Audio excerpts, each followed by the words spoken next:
croeso I drydydd rhan eich cwrs Bywyd Actif. Yn y ffilm hon, y prif bwnc byddwn yn edrych arno yw ymwybyddiaeth ofalgar, sy'n esbonio'r teitl Act 3 Bod yn Ofalgar. Yn y ffilmiau cynharach, rydym eisoes wedi cyflwyno rhai gweithgareddau cryno ar ymwybyddiaeth gofalgar, ond y tro hwn byddwn ni'n mynd mewn I fwy o fanylder ac yn cyflwyno nifer o ymarferion ychwanegol. Ymwybyddiaeth gofalgar yw'r ffordd orau o brofi'r ffaith nad eich meddwl ydych chi, gan ei bod yn gofyn I chi sylwi ar beth sy'n digwydd yn eich meddwl. Cyn I ni ganolbwyntio ar ymwybyddiaeth ofalgar ei hun, byddwn yn ystyried rhai gwahaniaethau pwysig, gan gynnwys y wahaniaethau rhwng meddyliau a reality, geiriau a pethau, ac I ddechrau, disgrifiadau a gwerthusiadau.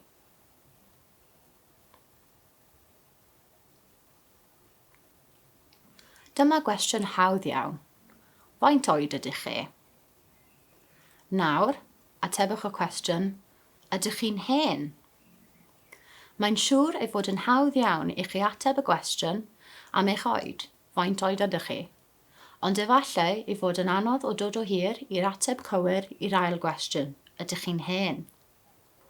Pam mae un cwestiwn yn haws na'r llall? Mae oherwydd bod y cwestiwn am eich oed yn gofyn am ymateb ffeithiol, disgrifiad, ond mae ydych chi'n hen yn gofyn am farn neu werthusiad. Mae byd o wahaniaeth rhwng disgrifiadau a gwerthusiadau. Ond, mewn llawer o achosion, mae'r meddwl yn gwneud y camgymeriad mawr o'r trin y ddau fel petai nhw'r un peth, ac o ganlyniad rydyn ni yn aml yr un mor ddyslyd. Os ydw i'n gweld ffilm ac yn dweud wrth rhywun ei bod yn doniol iawn, dydw I ddim yn disgrifio'r ffilm ei hun, rydw i'n disgrifio fy ymateb i'r ffilm. Felly, mewn gwirionedd, dylen ni dweud, roedd y ffilm yn ddoniol iawn yn fy marn I. Gall rhywun arall dweud bod y ffilm yn ddiflas neu'n hirt, ac ni fyddai un ohonyn ni'n gywir neu'n anghywir. Nid felly mae hi, rydd I bawb ei farn, nid oes unrhyw wirionedd o ran p'un yw ffilm benodol yn ddoniol neu'n ddiflas ac ati. Yn yr un modd, os ydyn ni'n dweud mae'r fenyw yn 60 oed, disgrifiad yw hynny. Os ydyn ni'n dweud mae'r fenyw yn brydferth, gwerthusiad yw hynny. Ac os ydyn ni'n dweud mae'r comediwr yn Gymro, disgrifiad yw hynny. Ond os ydyn ni'n dweud mae'r comediwr yn ddoniol iawn, gwerthusiad yw hynny. Mae llawer o disgrifiadau rydych chi'n ei rhoi ohonoch chi'n, heblaw am eich enw, oed, cyfeiriad ac ati, yn werthusiadau. Mewn gwirionedd sydd wedi ei dychmygu o bosib gan eich meddwl beirniadol, pesymitoedd.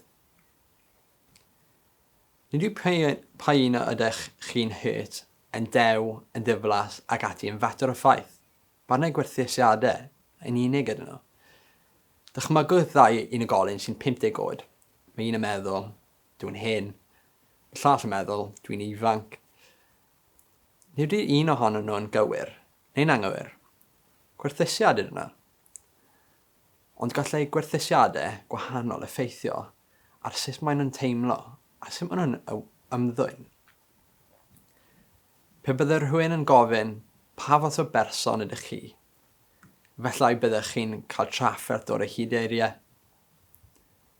Fodd bynnag, byddai'ch meddwl yn sicr yn ymateb i'r her ac yn ymwthio arnoch chi, gad hynny mi. Ac yna, byddai'n credu llond y lle o werthusiadau ac llai rhai ohonyn nhw fod yn negyddol iawn ac yn ferniadol iawn ohonoch chi. Pa mae eich meddwl yn gwneud gwerthusiad? Bydd yn gyflwyno chi nid fel disgrifiad yn unig, ond fel disgrifiad go iawn, ffaith. Felly, yn hytrach na awgrymu, roedd hi'n dwp yn fy marn i, byddai'n ymddangos yn benderfynol, roedd hi'n dwp ac mae hynny'n ffaith. Felly, dwi'n dwp, dwi'n hyll, dwi'n dew, dwi'n ddiwerth, dwi'n llyfrgu, dwi'n ddiddeimlad. Nid oes unrhyw un o'r rhain byth yn gywir neu'n anghywir, neu'n wir neu anwir. Oherwydd nid disgrifiad yno, barnau, gwerthusiadau, personol ydyn nhw. Ac yn yr achos hwn, mae'n greulon ac yn ddinistriol. Felly, peidwch â chredu eich meddwl pan mae'n dweud wrthoch chi sut ydych chi mewn gwirionedd. Chofiwch y ffaith eich bod yn dweud celwydd. Mae gen eich meddwl hawl i gael barn, ac mae gen eich chi hawl eich barn eich hun. Gallwch chi meddwl bod yn negyddol ac yn berniadu am lawer o bethau. Ond gallwch chi gydbwyso hyn trwy bod yn bositif amdano'ch chi eich hun, wrth dewis pa farn i'ch amdano'ch eich hun. Byddwch yn gredig, byddwch yn hunandrigagog, byddwch yn ffrind pennaf eich hun. Meddyliau a reality. Nid yw meddyliau, teimladau a phryderon yn bethau go iawn, fel tai, cwn neu geir. Maen nhw yn ein pennau yn unig. Pe bydden ni yn wir yn gwerthfawrogi hyn, ni fyddai meddyliau neu deimladau yn ein poeni. Os ydw i'n meddwl y gallwn ni gael canser rhyw ddiwrnod, meddwl yn unig ydw. Nid yw cael unrhyw effaith ar pe fyddwn ni'n cael yr afiechyd erioed. Nid yw'n ei wneud yn fwy nac yn llai tebygol. Nid yw'r meddyliau hyn yn adlewyrchu reality, ond gallan nhw ein poeni ni o hyd, a hynny cryn dipyn. Wrth gwrs, byddai'n berffaith resymol i ni deimlo'n bryderus pe byddwn ni'n cael diagnosis meddygol o gyflwr ddifrifol. Ond mae hyn yn wahanol iawn i boeni gan fod fy meddwl i wedi creu syniad y gallwn ni ddatblygu'n salwch difrifol a ryw adeg yn y dyfodol. Yn anffodus, mae pobl yn aml yn gofidio'n ofnadwy am feddyliau, am broblemau, am anwylderau meddygol, nad oes ganddyn nhw, ac na fydd ganddyn nhw byth. Dyma enghraifft arall o ddrysu rhwng meddwl am rywbeth a gwirionedd. Tybiwch fy mod i'n siopa un diwrnod a fy mod yn cael y syniad y gallwn ni ddwyn rhywbeth o'r siop. Byddai'n gamgymeriad mawr i mi deimlo fy mod wedi gwneud rhywbeth o'i le, bron fel peten ni wedi dwyn rhywbeth o ddifri. Mae angen i mi werthfawrogi bod meddwl am ddwyn wedi digwydd mi ac yna syniad yn unig ydyw, meddyliau yn unig yw meddyliau. Gallwn ni gael meddwl am rhywbeth a chymryd sylw ohono heb gyredu ynddo fo na gweithredu ynddo fo. Felly, gallwn ni feddwl am ddreigiau, ond dydyn nhw ddim yn golygu fy mod i'n credu mewn dreigiau ac fy mod i am guddio rhag ofn y daw draig. Felly'r neges clir y fan hyn yw peidiwch â chredu popeth rydych chi'n meddwl amdano. Mae syniad sy'n dod i'ch pen yn rhywbeth sy'n digwydd i chi, nid yw'n rhywbeth rydych chi'n ei wneud. Os ydych chi'n teimlo'n annifyr, yn bryderus neu'n eog am feddwl rhywbeth, fel meddwl am dwyn, mae hyn yn golygu eich bod yn gwneud y camgymeriad o ddrysu rhwng meddwl a reality. Yn yr achos hwn, drysu rhwng y syniad o ddwyn a'r weithred wirioneddol o ddwyn. Mae syniad yn rhywbeth sy'n digwydd i chi. Nid yw'n gynllun neu'n fwriad, syniad ydyw yn unig. Ac yn yr un modd, a mae angen i ni ddeall mae meddyliau yw meddyliau, mae angen i ni ddeall hefyd mae breuddwydion yw breuddwydion. Nid yw breuddwydion rhywbeth rydyn ni'n ei gwneud, mae'n rhywbeth sy'n digwydd i ni.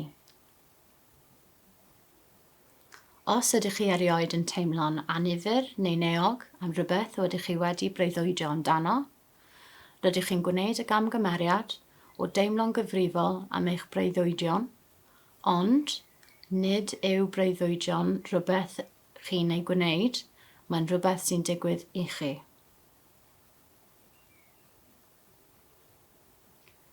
Rydym yn aml yn drysu rhwng syniadau a reality, delweddau a reality, a geiriau a reality. A'r enw rydyn ni'n rhoi ar y math hwn o gamgymeriad yw ymgyfuno. Gallwch chi defnyddio strategaethau amrywiol i oresgyn ymgyfuno, a'r enw ar rhain yw technegau dadgyfuno. Cymerwch y ddau ddatganiad hyn. Dwi'n dda i ddim, a rydw i'n meddwl fy mod yn dda i ddim. Mae'r ail ddatganiad yn cydnabod mai syniad yn unig yw dwi'n dda i ddim. Felly, os byddwch meddwl yn sbarduno syniad fel dwi'n hollol dwp, neu dwi ddim yn dda am wneud unrhyw beth, atgoffwch eich hun am reality'r sefyllfa drwy ychwanegu'r ymadrodd, rydw i'n meddwl fy mod i'n hollol dwp. Rydw i'n meddwl nad yw i'n dda am wneud unrhyw beth. Gall y strategaeth syml hon gael effaith dda o ran dadgyfuno. Nod techneg dadgyfuno arall yw i gwahanu'r gair oddi wrth ei ystyr gan ddefnyddio techneg o'r enw ailadrodd yn gyson, sef dweud y gair drosodd a throsodd, nes iddo golli ei ystyr ac yn dod yn llif sain. Gallwch chi brofi'r effaith dadgyfuno hon drwy ymarfer y strategaeth ar unrhyw adeg, ond efallai pan na all unrhyw un eich glywed. Yn syml, ailadroddwch unrhyw gair byr, fel papur neu afal neu bwrdd yn uchel, drosodd a throsodd am 30 neu 40 eiliad. Enghraifft, papur, papur, papur, papur, papur, papur.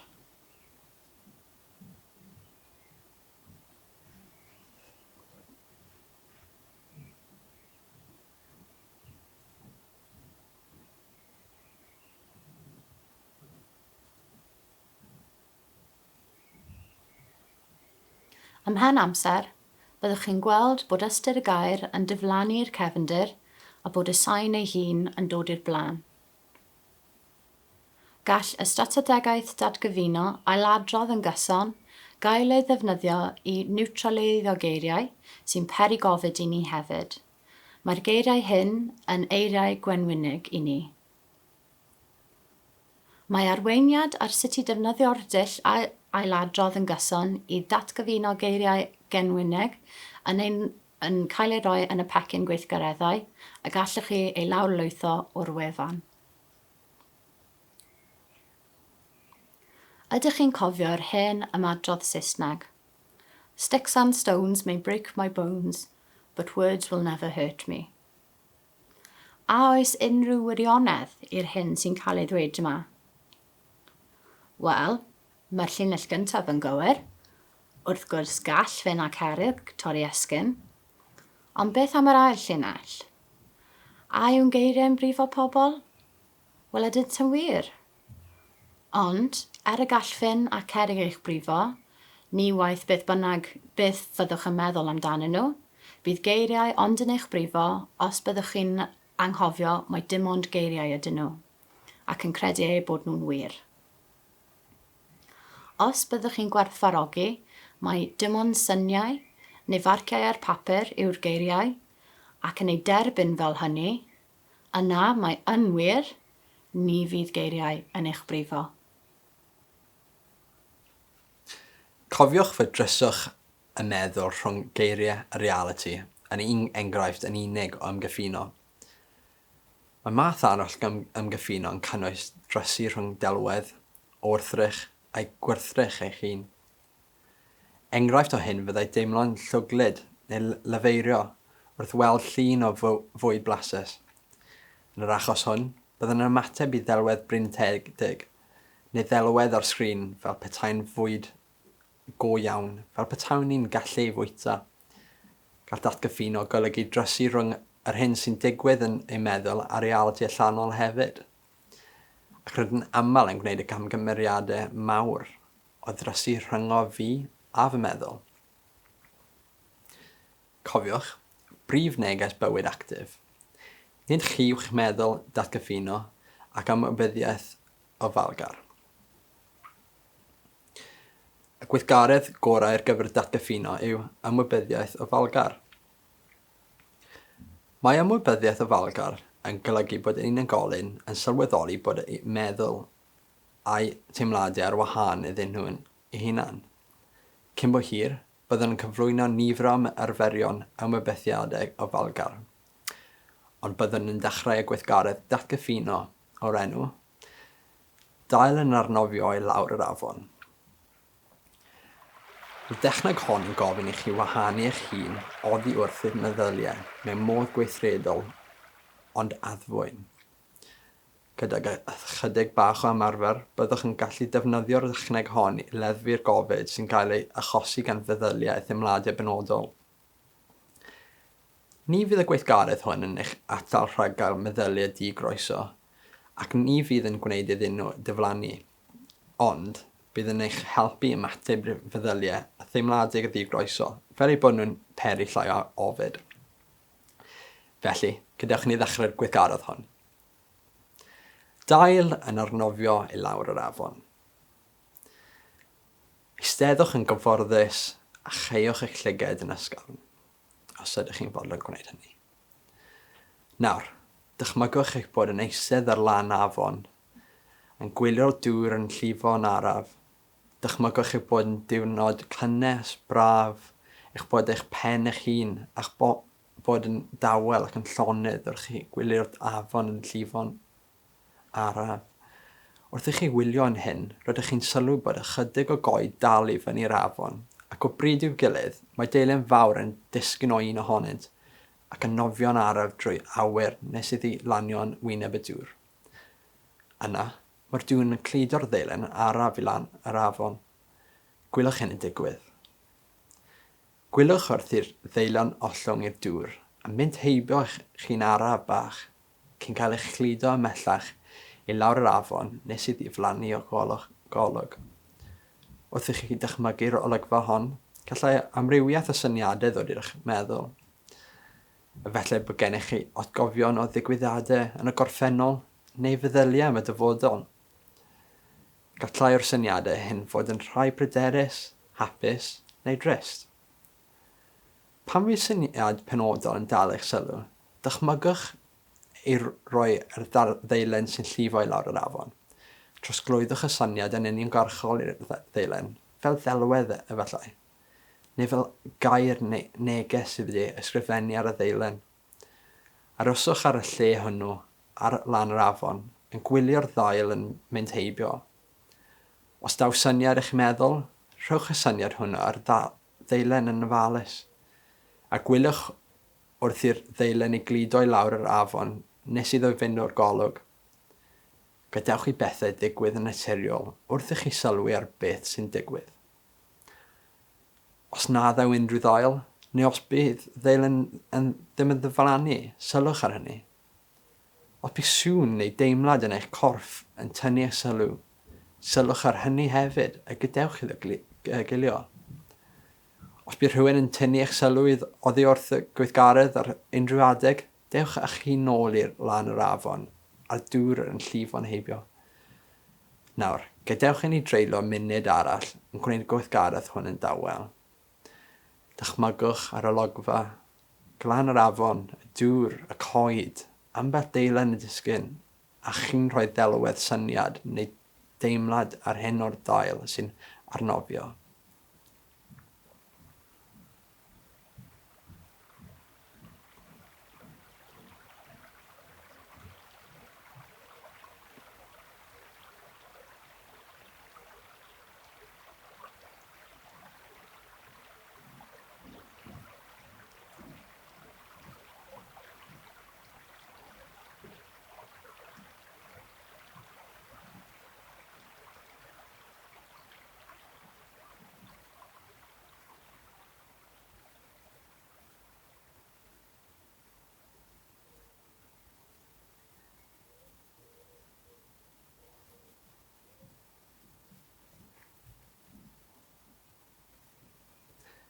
Nawr, yn eich amser eich hun, dewch eich hun yn ôl i'r ystafell yn raddol ac yn araf, a dewch eich sylw at yr hyn sydd yn uniongyrchol o'r gwmpas. Tybed, sut hwyl gawsoch chi ar y gweithgaredd hon?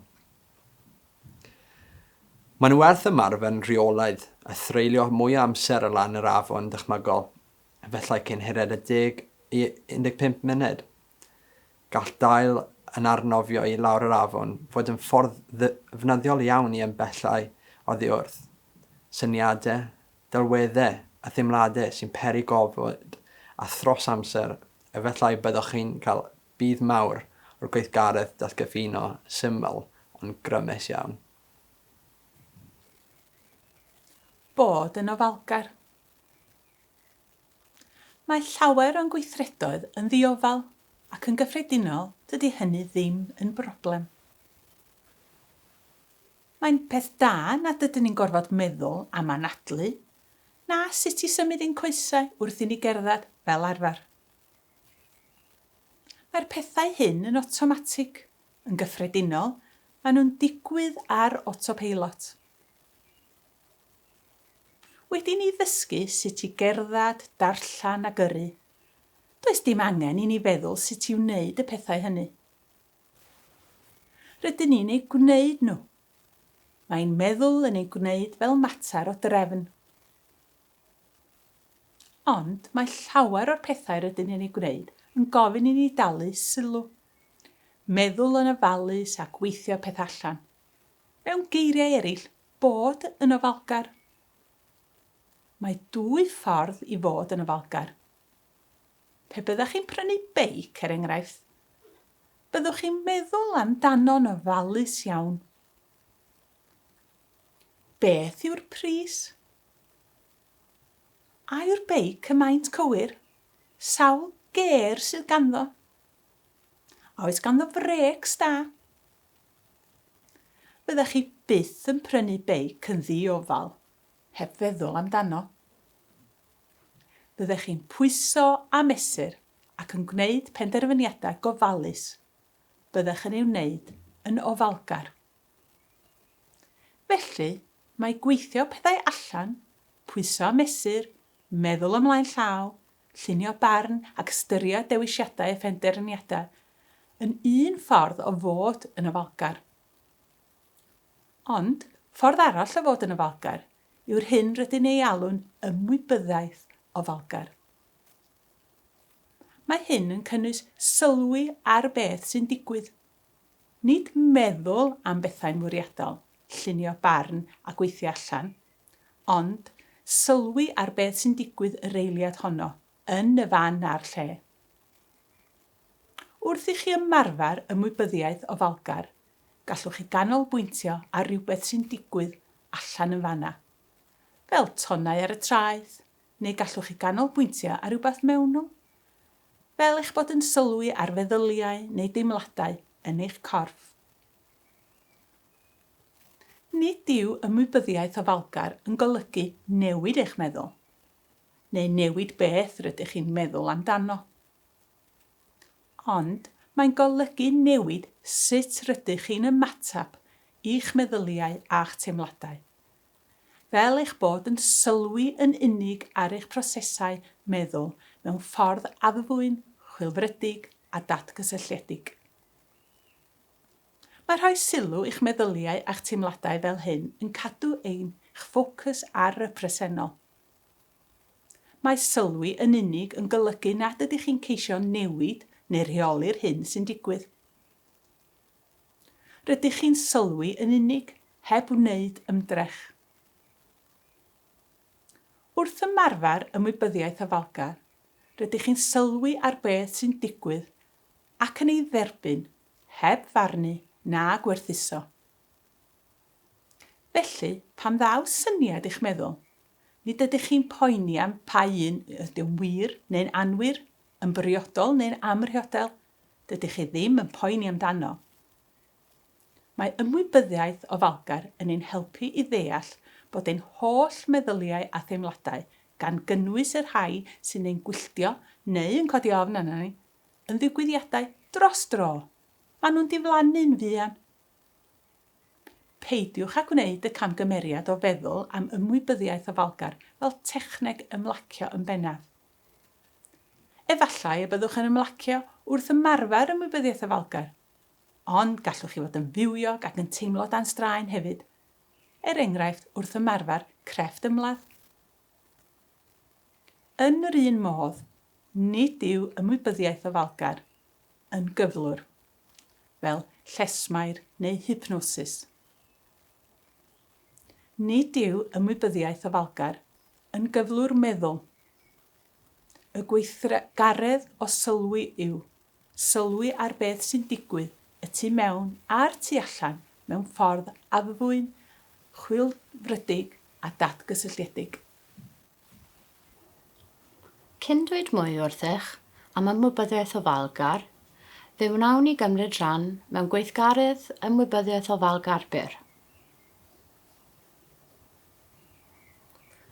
Ffocws syml, cryno ar y corff yw hwn.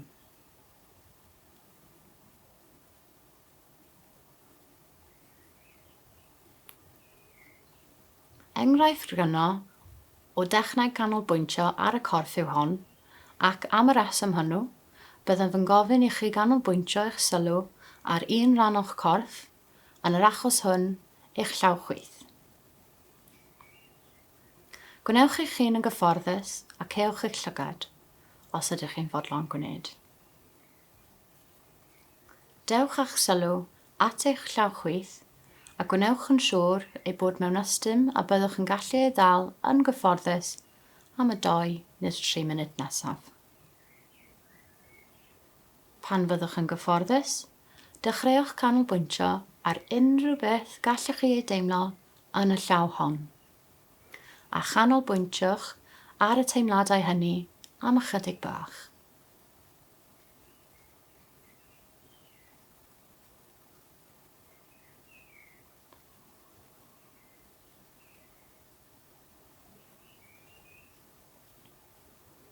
Efallai y gallwch chi teimlo cynhesrwydd neu oerni yn eich llaw. Efallai bod myrmryn o anghysur, straen neu pherdod. Efallai y gallwch chi teimlo chydig o ferwyndod neu gryndod bach. Wrth i chi ganolbwyntio sylw ar eich llaw chwith, efallai y byddwch yn dod yn ymwybodol o ddeimladau mewn rhannau eraill o'ch corff, yn enwedig gan i mi sôn am hyn. Os daw unrhyw syniadau i'ch meddwl, sylwch arnyn nhw a gadewch iddyn nhw fod yna. Bydden nhw'n mynd cyn bo hir a bydden nhw yn diflannu. Felly nawr, am funud neu 2, canolbwyntiwch ar unrhyw deimlad sydd gennych yn eich llaw chwith.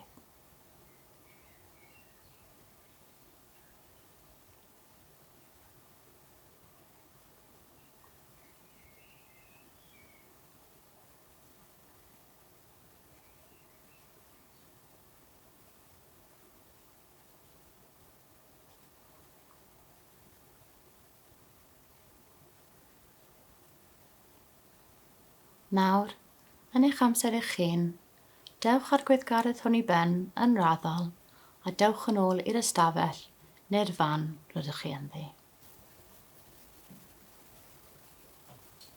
Mae ymwybyddiaeth ofalgar wedi cael ei ymarfer ers 3,000 o flynyddoedd. Mae ganddi gysylltiadau cryf a llawer o grefyddydau a thraddodiadau ysbrydol gwahanol, yn enwedig o'r dwyrain, ac mae hefyd yn agwedd o grefft ymladd. Dros yr 20 mlynedd diwethaf, mae ymwybyddiaeth ofalgar wedi ddefnyddio fwy yn y gorllewin. Mewn iechyd corfforol, mewn iechyd meddwl, mewn ysgolion, mewn hyfforddiant personol, mewn chwaraeon ac mewn cyd-destun gwaith. Mae ymwybyddiaeth ofalgar wedi gydnabod yn fwy am y grym i leihau'r dioddefaint sy'n cael ei greu gan boen gorfforol a gofid emosiynol. Felly, erbyn hyn, mae ymwybyddiaeth ofalgar yn cael ei ddefnyddio mewn llawer o glinigau poen ac ac mae'n elfen hanfodol o sawl agwedd ar therapi seicolegol, gan gynnwys therapi derbyn ac ymrwymiad. Nawr, fe wnawn ni dreulio chydig bach o amser yn gwneud ymarfer ymwybyddiaeth o falgar, sef 3 munud o amser i anadlu. Gallwch chi ddefnyddio'r gweithgaredd hwn fel ffordd cyfleus i ymarfer ymwybyddiaeth o falgar, fel rhan o'ch arfer o ddydd i ddydd. Mae'n gallu rhoi amser i anadlu mewn diwrnod prysur a gall eich helpu os ydych chi'n teimlo'n ofidus ar unrhyw adeg neu meddwl neu'n teimlo pethau sy'n peri pryder.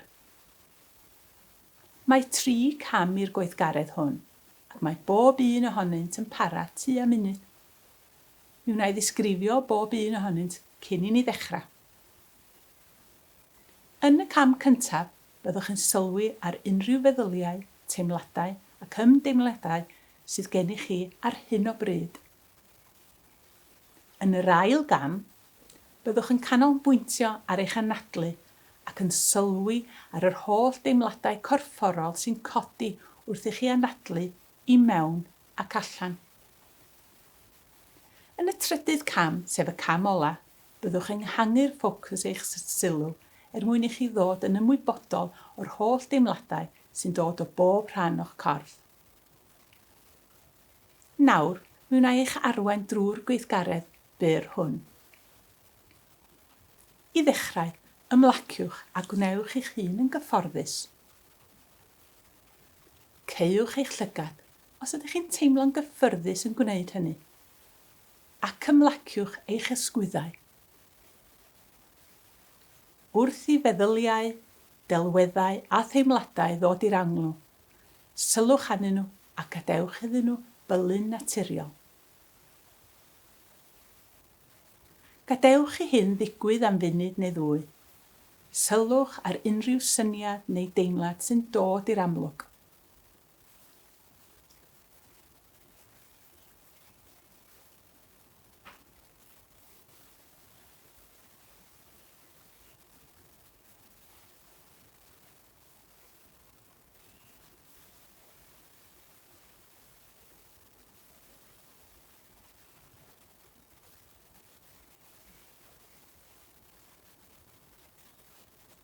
Nawr, dewch eich sylw at eich anadl. Sylwch ar y symudiad yn eich brest wrth i chi anadlu i mewn ac allan. A sylwch ar y teimladau wrth i'r aer ddod i mewn ac allan o'ch corff. Anadlwch yn naturiol, heb geisio reoli, na newid mewn unrhyw ffordd.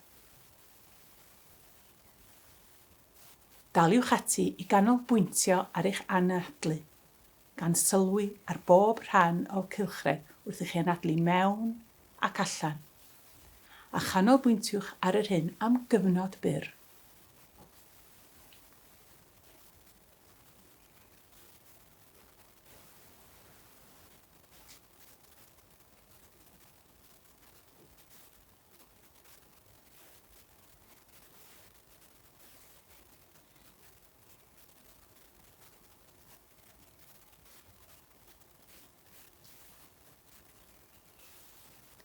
Nawr, ehangwch ffocws eich sylw, fel eich bod yn dod yn ymwybodol o unrhyw deimladau sy'n dod o unrhyw ran o'ch corff. Sylwch ar unrhyw newid yn y tymheredd ar draws y gwahanol rannau o'ch corff. Allwch chi deimlo unrhyw anghysur unrhyw le? Allwch chi deimlo unrhyw deimladau blin neu dyndra neu bina bach?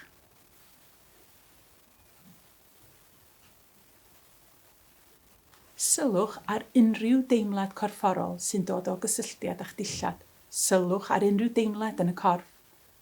A daliwch ati i wneud hynny am gyfnod byr.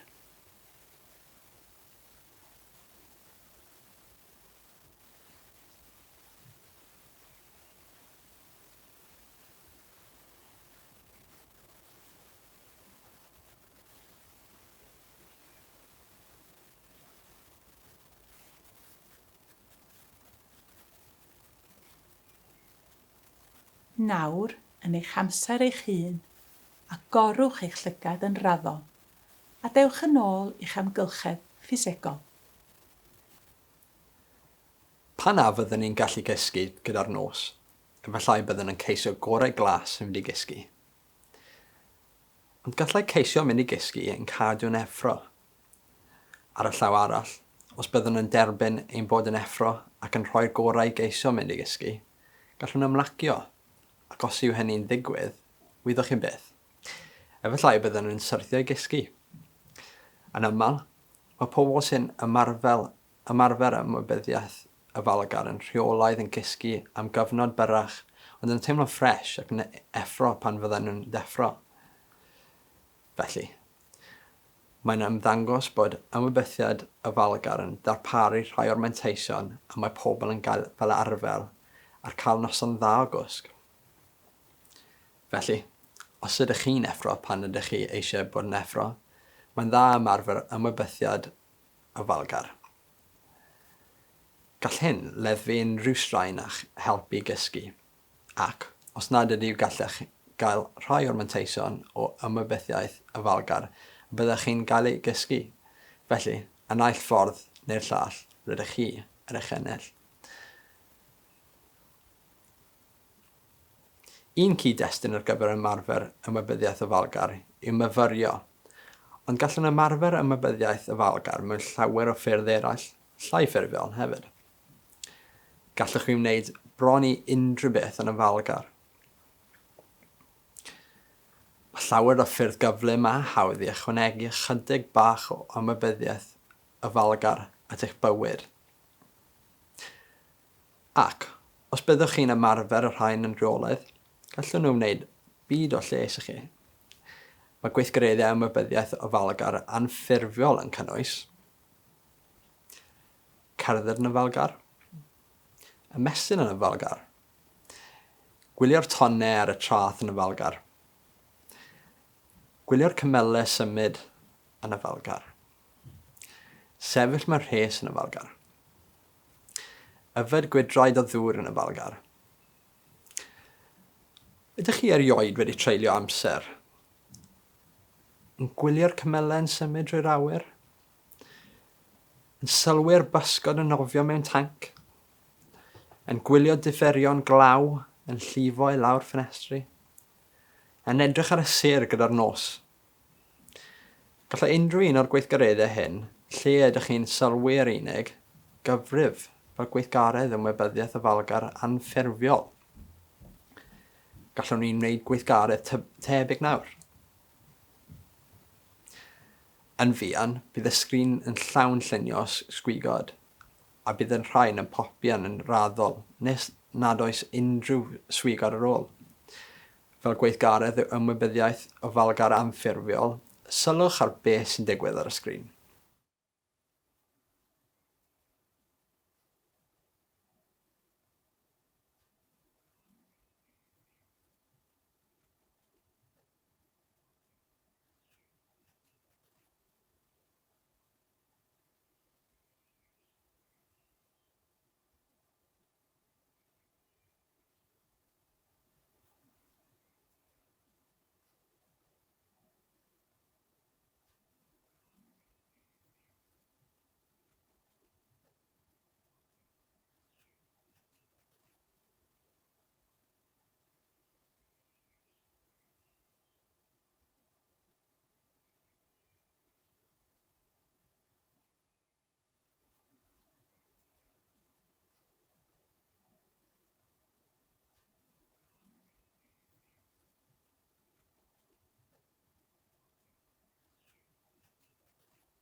Beth sy'n dda am ymwybyddiaeth o falgar?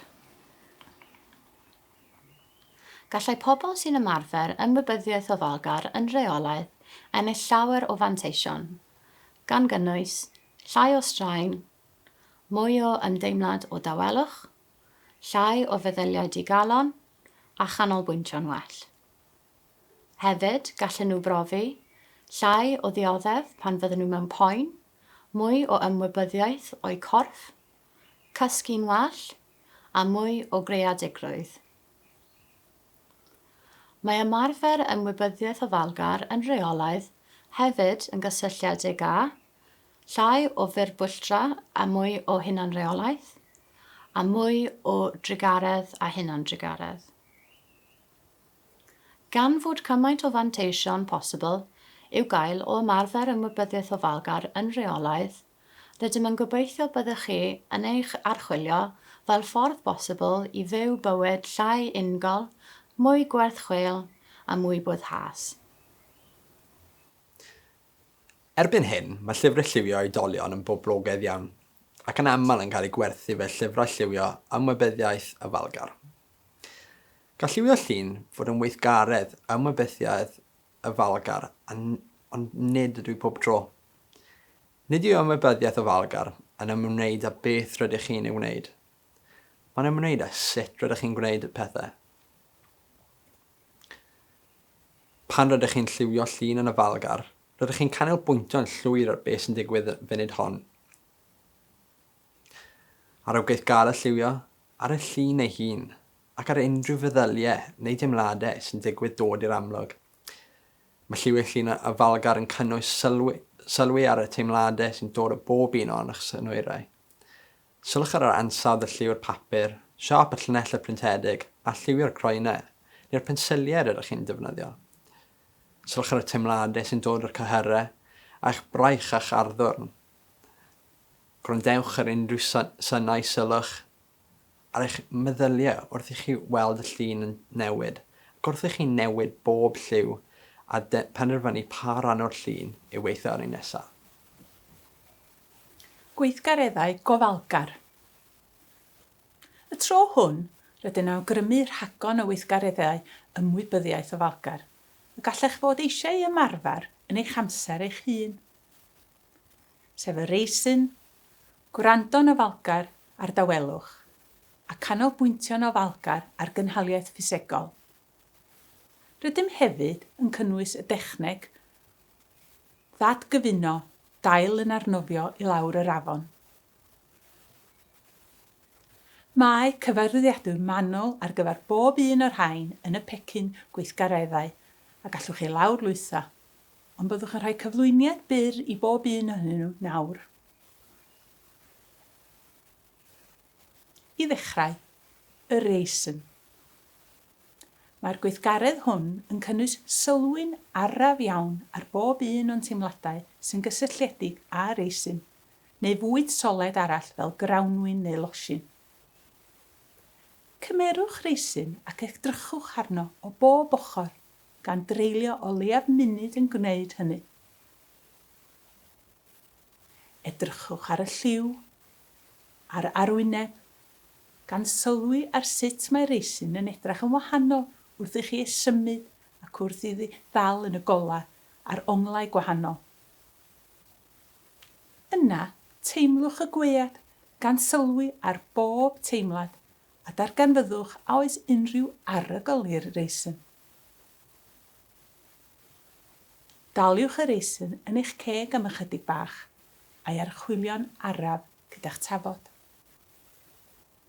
Gwnewch hyn am o leiaf munud cyn ei gnoi'n araf ac yn ofalus gan sylwi unwaith eto ar yr holl deimladau sy'n dod i'r amlwg. Sylwch ar y gwahanol flas a'r gwead wrth i chi gnoi'n araf. Yr ail weithgaredd ymwybyddiaeth ofalgar yw gwrando ar dawelwch. Hyd yn oed pan mae'n dawel, nid yw'n dawel mewn gwirionedd. Maes tynnau bob amser os byddwch yn gwrando'n ofalus. Byddwch yn gallu clywed pethau bob amser. Eisteddwch rhyw le mae'n ymddangos fel petai bron a bod yn dawel. A threiliwch funud neu ddwy yn gwrando ar unrhyw synnau yn y cefndir. Gwrandewch, canolbwyntiwch a gwrandewch o ddifri. Dyma un o'r gweithgareddau y gallwch chi wneud wrth i chi fynd ynglyn â'ch pethau bob dydd. Pa le bynnag byddwch chi, ac yn enwedig pan fydd yn ymddangos fel petai'n dawel, gallwch ganolbwyntio ar y synnau yn y cefndir. Y synnau amgylchynol, a gwrando anynt, a gwrando o ddifri. Mae gymaint o synnau nad yn erioed i sylwi anyn nhw, nes i ni wneud ymdrech i sylwi anyn nhw. Mae'r gweithgaredd ymwybyddiaeth o falgar nesa yn rhywbeth y gallwch chi wneud pa le bynnag y byddwch chi ar unrhyw adeg. Felly, gallwch chi wneud hyn sawl gwaith mewn diwrnod.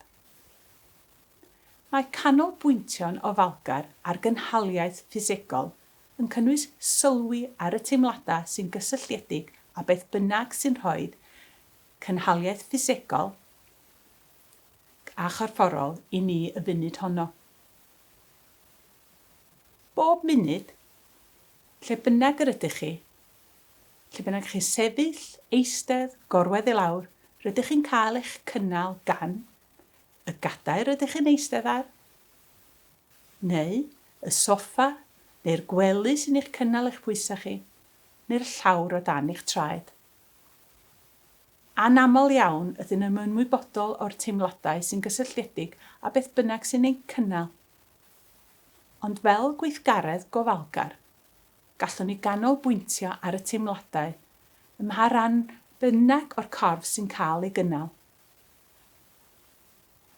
Os ydych chi'n sefyll, synhwyrwch y teimladau o'r llawr o dan eich traed. Os ydych yn eistedd, synhwyrwch y teimladau o'r gadar rydych yn eistedd arni. Os ydych yn gorwedd, synhwyrwch y teimladau o'r soffa neu'r gwely sy'n cynnal eich pwysau. Yn olaf, mae dail yn arnofio i lawr yr afon. Dychmygwch eich bod yn eistedd ar lan afon, yn gwylio'r dŵr yn llifo'n araf. Bob yn hyn a hyn, mae deilen fawr yn disgyn i'r afon, a gallwch rhoi unrhyw syniad neu deimlad yn ofalus ar y ddeilen, a gwylio wrth i arnofio i lawr yr afon. Gallwch wneud y gweithgaredd hwn am tua 10 munud tawel. Byddwn yn dod â'r sesiwn hon i ben a 2 weithgaredd ymwybyddiaeth o falgar byw. Byddwn yn dangos 2 llun i chi, un ar ôl y llall, a fyddwn yn newid lliw yn raddol. Canolbwyntiwch ar y lluniau a sylwch fel mae'r lliwiau yn newid yn araf bach.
Felly, dyna ni wedi cyrraedd diwedd y trydydd ffilm y cwrs Bywyd Actif. Gobeithio y byddwch chi'n mynd ymlaen i gwblhau'r cwrs drwy wylio'r ffilm olaf yn y gyfres, sef Bywyd Actif, Act 4, Byw yn ddoeth, byw yn dda. Bydd y ffilm olaf yn canolbwyntio ar y mater hollbwysig o werthoedd personol. Beth sy'n bwysig i chi? Beth ydych chi'n hydio amdano? Ac, yn holl bwysig, sut y gallech chi fyw eich bywyd fel y bod yr hyn yr ydych chi'n ei gwneud yn cyd-fynd â'ch gwerthoedd personol. Mae hyn yn hanfodol bwysig oherwydd bydd ymrwymo i weithredu'n unol a'ch gweithreroedd a chadw at yr ymrywiad hwnnw yn caniatáu i chi deimlo bod eich bywyd ar y trywydd iawn a'ch bod yn gwneud eich gorau glas. Mae Act 4, Byw yn ddoeth, byw yn dda, ar gael ar y wefan ar unrhyw adeg, ond cyn i chi ei gwylio, efallai bydd yn werth aros am ychydig bach mwyn i'r syniadau a'r negeseuon o'r ffilm hon aros yn y cof. Bydd hefyd yn rhoi amser i chi ymarfer rhai o'r gweithgareddau ychwanegol rydyn ni wedi awgrymu. Rydym yn gobeithio byddwch yn gwylio'r ffilm oraf yn fuan, efallai ymhen chydig o dyddiadau. Ac wrth gwrs, gallech chi wylio unrhyw rai o'r ffilmiau eto ac unrhyw adeg i'ch atgoffa o'r syniadau a'r strategaethau rydym ni wedi cyflwyno yn ystod y cwrs. Diolch am wylio a welwn i chi y tro nesaf.